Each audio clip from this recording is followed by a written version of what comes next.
Welcome to this postgame media edition of Talking Hoosier Baseball. Today is Wednesday, April 9th, 2025.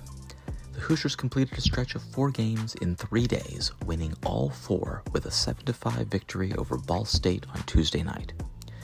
Lefty Deron Swanson earned the win with 4.1 innings of scoreless middle relief. Joey Brenczewski got on base 3 times. The media spoke with Swanson, Brenczewski, and head coach Jeff Mercer following the contest. Deron, you had a really big moment there in the third where you were kind of in a little bit of a jam. You got into a 3-ball count and then just started attacking. He kept fouling pitches off, but you got the strikeout. What was kind of going through your mind at that point? I'm kind of blank on the mound. I've been in that situation many times before, so just knowing that, going back to the roots and knowing that I've done it many times before and just, getting the job done. Darren, the pitching staff as a group has been really solid over the last week or so. Is there something you guys maybe changed in your focus or your preparation? I wouldn't say we changed anything. I think we just finally things started to go our way, and we're pitching the way that we're supposed to, and the way that we are capable of. And I think it's been a big thing for us leaders like us older guys to bring some of these younger guys along and get them under our wing, and so that they can go out there and have success. You've had limited appearances this season. How was it for your confidence to go out there and pitch really well for 4 1/3? I'm just ready when my name's called. The confidence stays the same, whether I'm on the bench or I'm in the game. So, just being ready when my number's called and going out there and balling out for the team. And Joey, you've seen your role kind of change a lot, whether they're putting you in against right-handed pitching or left-handed pitching. Is there any different kind of approach that you have, whether you're hitting left or right-handed, of how you think pitchers will throw to you? Not really. I try to keep the same swing for both sides. I think lefty, I get a lot more change-ups, so but always just staying on fastball timing for both sides. You guys were really quiet until the second time through facing their starter. Was it just seeing him again that finally helped you guys break through in the third? Yeah, I think that's always how it goes. First time through the line, it was kind of tough because you don't know what he looks like. So having seen him definitely helps guys succeed at the plate. Joey, when you're DHing, does it allow you that much more to lock in on a scouting report at the plate? Yeah, when Swanee puts up zeros, so it makes it easy.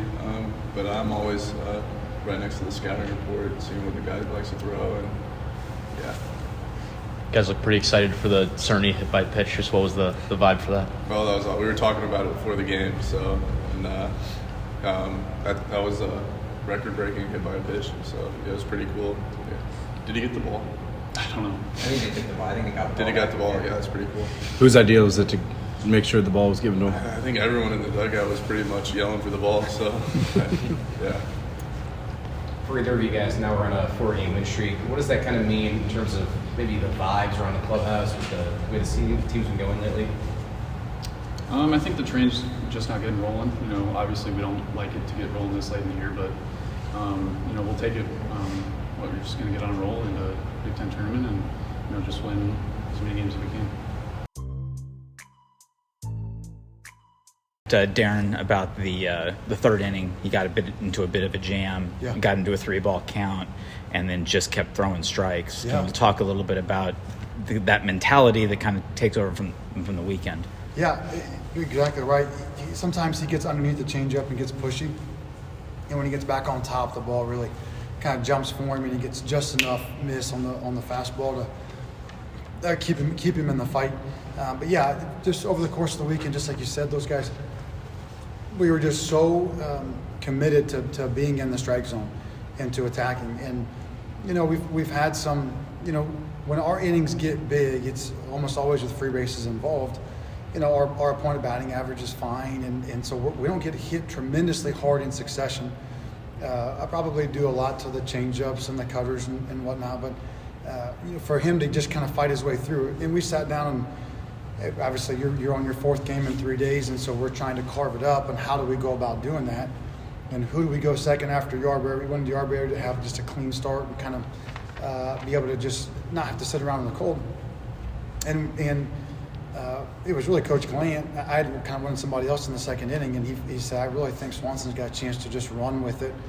And things got a little bit rocky there, and we kind of looked at each other and, I hope our plan doesn't go sideways. And he settled back in and attacked, and just did a tremendous job. It really is the reason that we won the game. We were able to piece it together from there.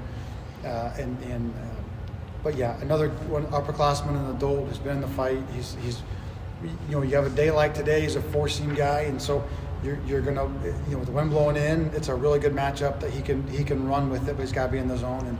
And he made an adjustment, got in there, and did an awesome job. Another experienced veteran, Ryan Kraft. Obviously, he took his lumps last year, but he's been a lot better this year. What are you seeing out of him lately that's had him kind of return to the form we saw a couple years back? Well, to be frank, he leaned out this fall, worked really hard on his body, and I think it allowed him to get his arm back on top of the ball, more so where he was 2 years ago. And the sinker has come back, and so you're getting more life to it. And then the changeup, and then that breaking ball. A couple years ago when he threw, it was kind of that elevated sinker cutter combination. And once you throw 70 innings of the same sequences, people kind of get a feel for it. And then his stuff just didn't move the same way last year. I think this summer out in the Northwoods was huge for him to just get out there and pitch and use 4 pitches again. And then we've really leaned on the changeup and the curveball, getting a wide margin in velocity. The curveball is just so slow. It's like that, we kind of joke, it's like that Bugs Bunny curveball where it's so slow it's hard to stop, wait, and then start again. So you get a bunch of weak contacts and swing and miss on that. And so even if the sinker doesn't sink, which it has, much more so, the development of those 2 pitches has given him the ability to get weak contact somewhere. And then you get some more swings and misses on the fastball. So I would say a couple of those things. One is he worked really hard. He made an adjustment, and I think that allowed him to keep his cardio longer, and it got his arm back on top so the ball sinks, and then the 2 off-speed pitches just hides his stuff better. He's always been a competitor. I was watching him play basketball last week, and he's running his mouth and hitting threes and driving the lane.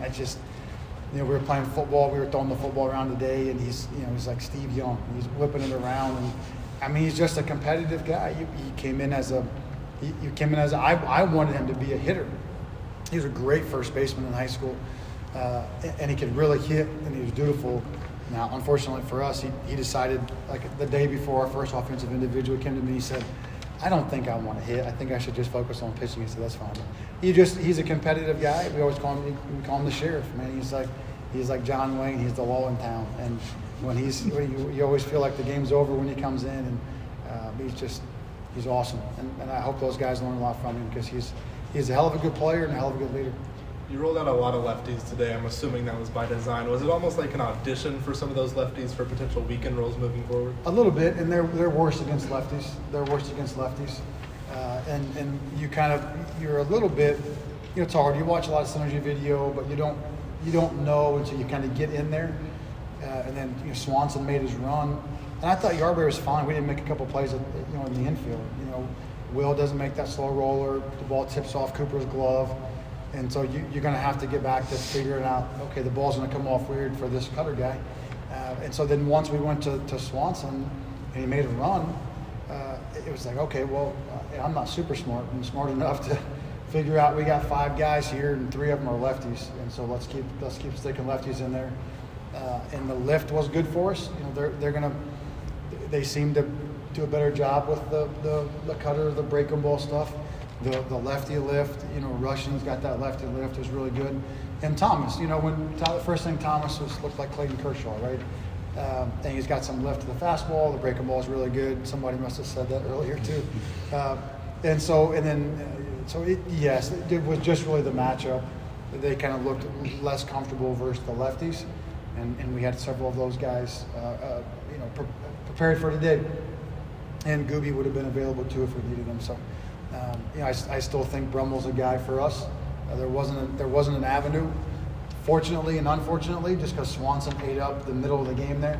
But Brummel was a guy on that list. But yeah, the lefties really carried it.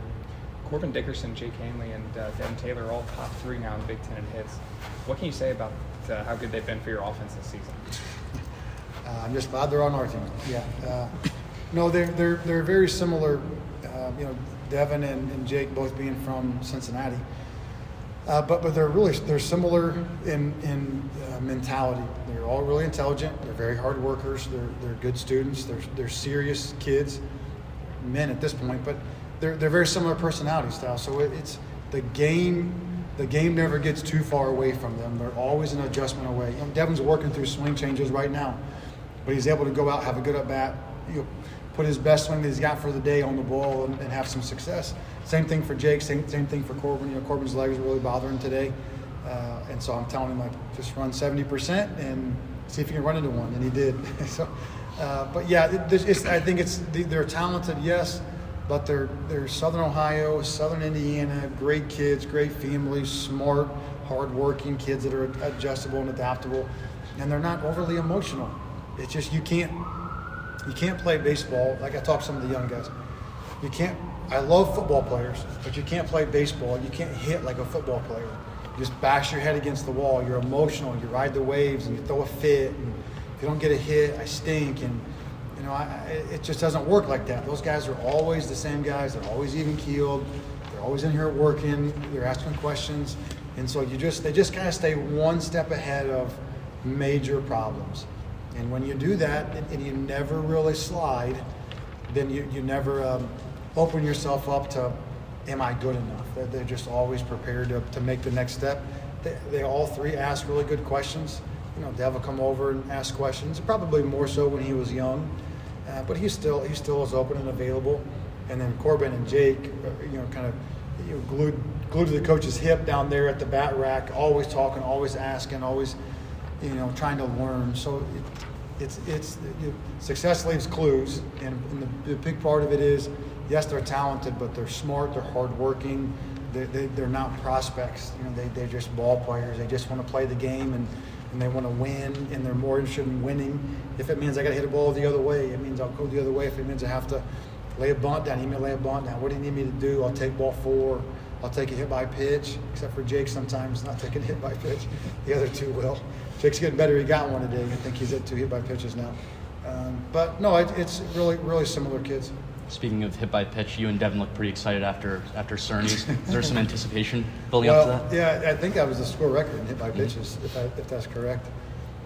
Tyler said after the inning, because everybody celebrated, he said, I just wanted to let you know that was a score record. I said, I assumed when everybody celebrated like that. He said, I was kind of hoping that they'd do like a PA announcement, and that's a score record for hit by pitches.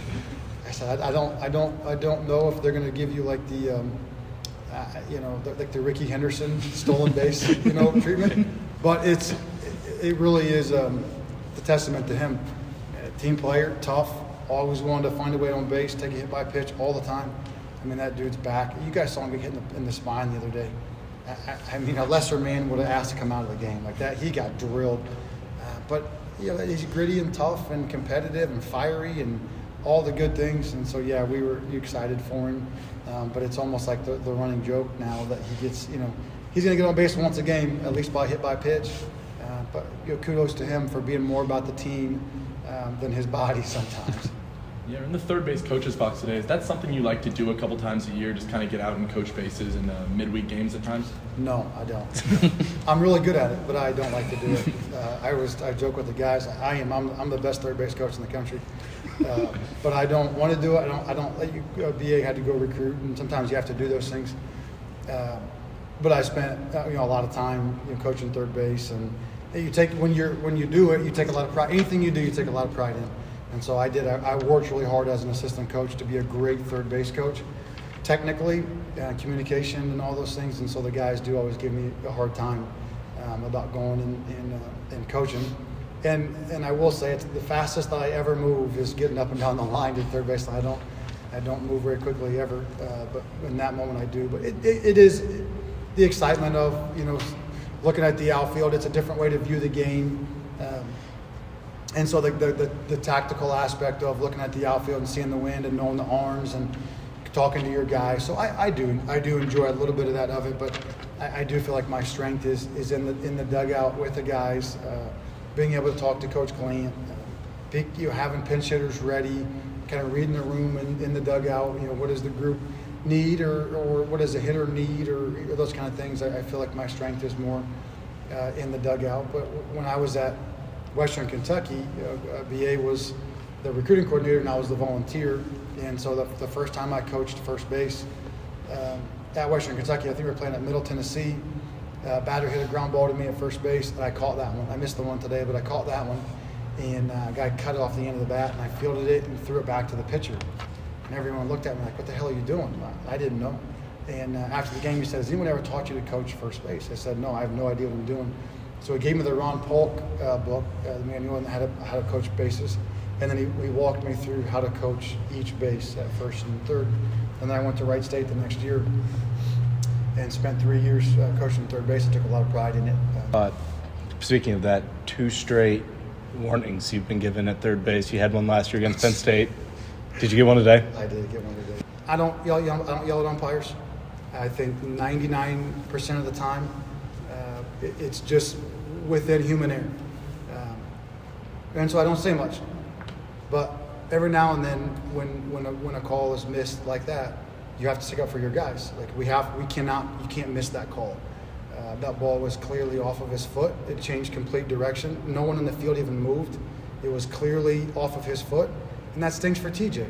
You know, if a guy gets rung up on a pitch an inch off the plate here or there, that's human error. That happens, no problem. So I've been given 2 warnings in my whole time coaching. No, 3. I got one when I was an assistant coach. We went to Oregon State, and I yelled at the first base umpire from the dugout, and I got a warning. But the only other one, and today that's frustrating. That's a frustrating play when a guy like TJ's battling his tail off, and you get a chance there to maybe score another run, and a play that we just got to be locked in, and we missed that one. And I never say anything about umpire ever. This is probably the first time ever. I have a great relationship with all of the umpires. You know, a lot of those guys had me when I was in high school. My dad coached high school baseball, so I've known those guys forever, for 20 plus years. And we have great umpires. We have great umpires. They work their tail off. They're professionals. But in that situation, I felt like, you know, for TJ, you got to stand up for your guy, and you got to voice your opinion. And, you know, take my warning and go back to the dugout. But those guys, he needed me to stand up for him in that moment. And if I was him, I would want that as well. There are rumors that there's possibly going to be a turf upgrade happening at some point. Yes.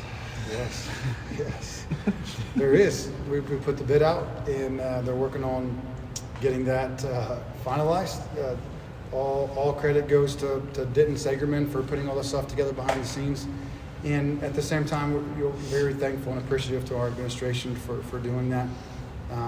You know, we're past due on it, but at the same time, you know, you go into COVID, and obviously it was a really hard time for college athletics, and then obviously with all of the stuff that everyone's seen with the House settlement and all those different things, like it's a hard time financially for college sports.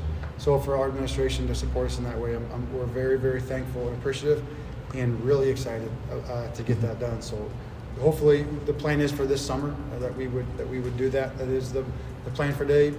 I'm not going to be in trouble for saying it, but it has gone to bid. Like, they are going through the process. That is the plan to do the turf this summer. Hopefully this summer, not this fall.